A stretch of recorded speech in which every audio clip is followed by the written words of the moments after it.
रसायन के असाइनमेंट को देखने वाले हैं। ओके, आप इस वीडियो को रेफरेंस ग्रुप में लीजिएगा। इस वीडियो को आप अच्छे से समझिए, सारे प्रश्नों को अच्छे से समझिएगा। उसके बाद प्रयास कीजिए कि बिना किसी पुस्तक कॉपी के आप लिख लें। यहाँ तक कि जब आप लिखेंगे तो हो सके इस वीडियो को भी ना देखें, लेकिन वीडियो केवल आपके समझने, जांचने, परखने के लिए है। तो चलिए सीधे स्टार्ट करते हैं। पहले प्रश्न को देखिए, अंतः केंद्रित घनीय सेल।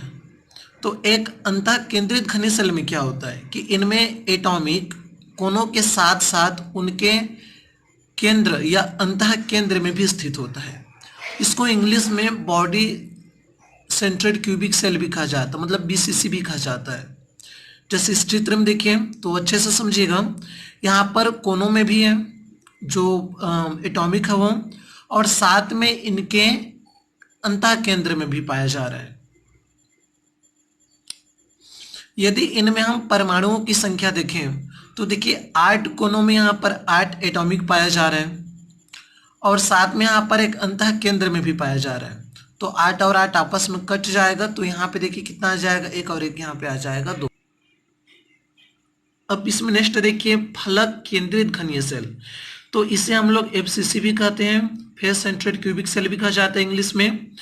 इनमें एटॉमिक कोनों के साथ साथ उनके फलक के केंद्र पर भी पाया जाता है या फलक पर भी पाया जाता है। जैसे यहाँ पे देखिए कोनों के साथ साथ इनमें फलकों में भी पाया जा रहा है। तो कितना फलक में पाया जा रहा है यहाँ पे, तो कुल टोटल 6 पाई जा रही है। आप यहाँ पर गिन कर देखिए, और कोनों में 8 पाई जा रही है। तो 8 कोना गुणा यहाँ पर 1/8 ले लेंगे, और प्रति फलक के हिसाब से 1/2 ले लेते हैं हम, और कुल कितना फलक होता है, तो 6 फलक होता है। तो फिर आपका आ जाएगा 1 धन 3, चूंकि यहाँ पे 2 और 6 आपस में कटेगा तो 3 आएगा, 3 और 1 आ गया 4। अब जैसे इसमें देखिए आंसर नंबर 1 का 2, आपको यहाँ पे शब्द सीमा को भी ध्यान देना है कि कितना शब्द सीमा में कहा जा रहा है। यदि आप 75 शब्द सीमा है तो आपको बहुत ही ज्यादा लिखने की भी जरूरत नहीं है, सामान्य लिखिए। अब यहाँ पे आंसर 1 का 2 देखते हैं। तो प्रश्न में क्या कहा जा रहा था कि किस दोष के कारण क्रिस्टल का घनत्व कम हो जाता है। तो देखिएगा शॉर्टकट दोष के कारण क्रिस्टल का जो घनत्व होता है उनमें कमी आ जाती है, और इस प्रकार के दोष में एक धन आयन और एक ऋण आयन अपने स्थान से रिक्त हो जाते हैं। तो समान अनुपात में रिक्त होता है। देखिए यहाँ पे एक धन आयन और एक ऋण आयन, मतलब कितने भी ऋण आयन या धन आयन रिक्त हो सकते हैं। मान लीजिए 5 धन आयन रिक्त हो रहा है तो 5 ऋण आयन भी रिक्त होगा। मैंने खैर यहाँ पे एक एक को शो किया। तो फिर से देखिए परिभाषा अच्छे से समझिएगा। शॉर्टकट दोष में क्रिस्टल का घनत्व कम होता है, और इस दोष में धन आयन और ऋण आयन अपने स्थान से रिक्त हो जाते हैं। चित्र को भी अच्छे से देखिएगा, चीजें समझ में आ रहा होगा। A+ का मतलब यहाँ पर धन आयन से है, और B ऋण आयन का मतलब यहाँ पे ऋण आयन से है। अब आंसर 2 पर आते हैं। तो हिमांक में अवनमन किसे कहते हैं? शुद्ध विलायक की तुलना में, शुद्ध विलायक में विलेय पदार्थ तो होता नहीं है, और विलयन में विलेय पदार्थ विलायक दोनों पाए जाते हैं।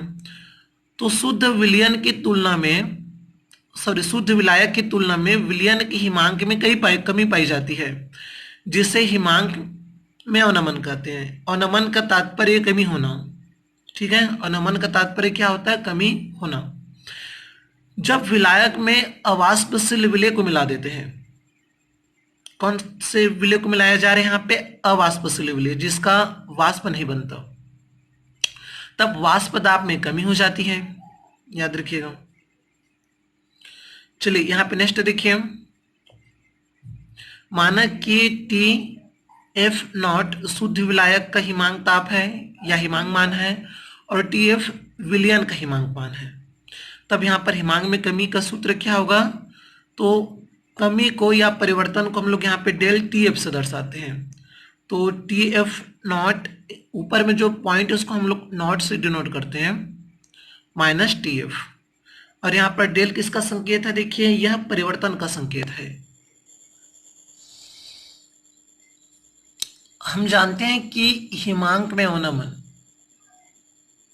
या क्वथनांक में उन्नयन मोललता के समानुपाती होता है। तो जो हिमांक में अवनमन है डेल टी एफ, यह मोललता के समानुपाती होगा। और जब इक्वल में चेंज करते हैं तो यहाँ पर एक स्थिरांकीय नियतांक आता है। अब चूंकि हम लोग हिमांक देख रहे हैं तो नियतांक का नाम क्या होगा, मोलल हिमांक अवनमन नियतांक या स्थिरांक। मोललता का सूत्र क्या होता है, देखिए डब्ल्यू बी, यहाँ पे ध्यान दीजिएगा बी का संकेत मैंने विलय के लिए लिया और ए का संकेत मैंने विलायक के लिए लिया। तो डब्ल्यू बी क्या होगा, विलय का ग्राम्य द्रव्यमान, एम बी क्या होगा, विलय का मॉलिक्यूलर मास। उसी प्रकार से डब्ल्यू ए क्या होगा, विलायक का वेट द्रव्यमान। तो ए मैं यहाँ पे विलायक के लिए लिया हूँ और बी विलय के लिए लिया हूँ। अब मान को रखेंगे हम यहाँ पे इक्वेशन 1 में, तो के F W B 1000 M B W ए।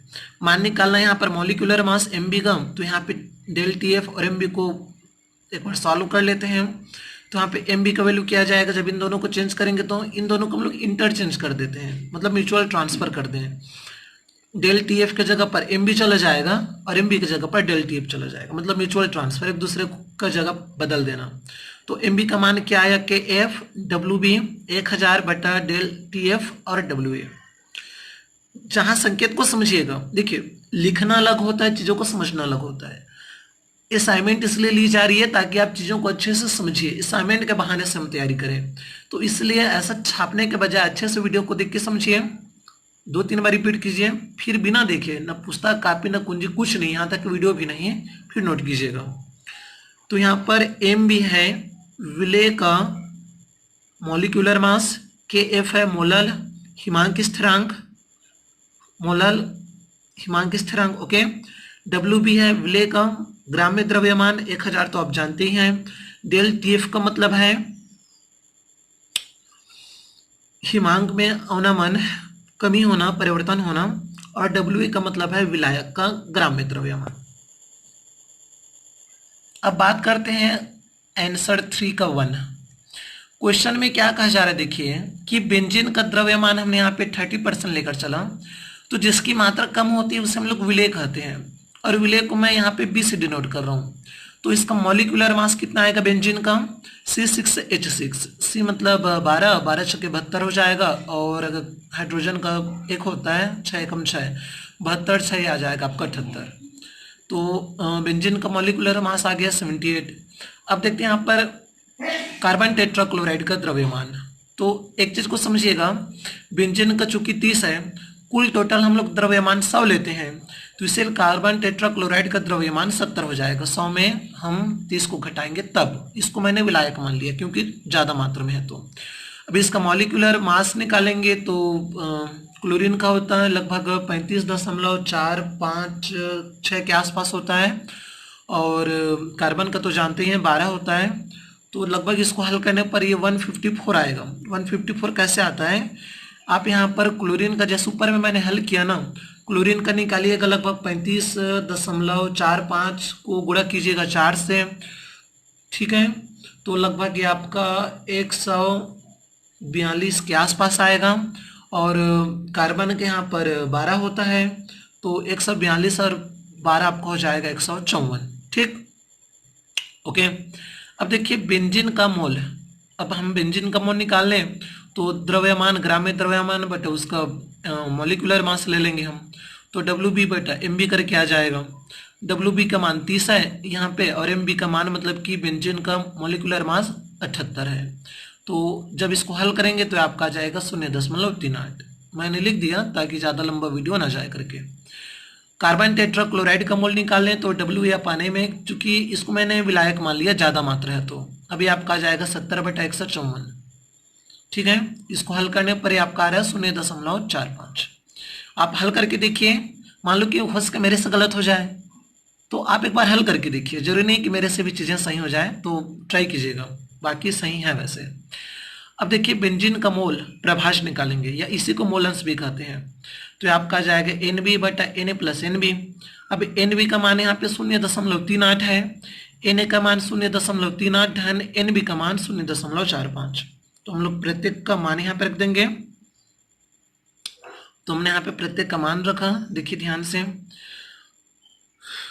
और नीचे वाले हर वाले मान को आप एक बार हल कीजिएगा तो लगभग आपका 0.459 के बराबर आता है। देखिएगा कितना, 0.459 ऐसा। 9 को जब हटाएंगे तो इसको हम लोग 0.46 करके भी लिख सकते हैं, या आप चाहें तो इसको 0.459 करके भी रख सकते हो। ठीक है, तो उसमें आपको कंफ्यूज नहीं होना है। नेक्स्ट क्वेश्चन को देखिएगा, तापमान में वृद्धि होने से गैस द्रव में कम विलय होती है, क्यों? तो इसका कारण क्या है? क्योंकि गैस को जब द्रव में घोला जाता है और जब तापमान में वृद्धि की जाती है तो विलय होने के कारण ऊर्जा उत्सर्जित होती है, अर्थात ऊष्माक्षेपीय अभिक्रिया होती है। तो ऊष्माक्षेपीय प्रक्रम के कारण ताप वृद्धि से विलयता घट जाती है। ठीक है, ऊष्माक्षेपीय प्रक्रम के कारण ताप वृद्धि से विलयता यहाँ पर घट जाती है। तो उम्मीद करता हूँ वीडियो समझ आया होगा। एक क्वेश्चन इसमें और बच गया। अब वीडियो बहुत लंबा जा रहा है तो नेक्स्ट क्वेश्चन को अगले वीडियो में देखेंगे। और फिर से मैं वही शब्द बोल रहा हूँ कि आप असाइनमेंट को पुस्तक, कॉपी, कुंजी, वीडियो इन सब से ढूंढ कर सेम टू सेम ना नोट करें। पहले उसको अच्छे से समझिए, इतना समझ लीजिए कि यदि एग्जाम में आया तो पूरा बन जाए।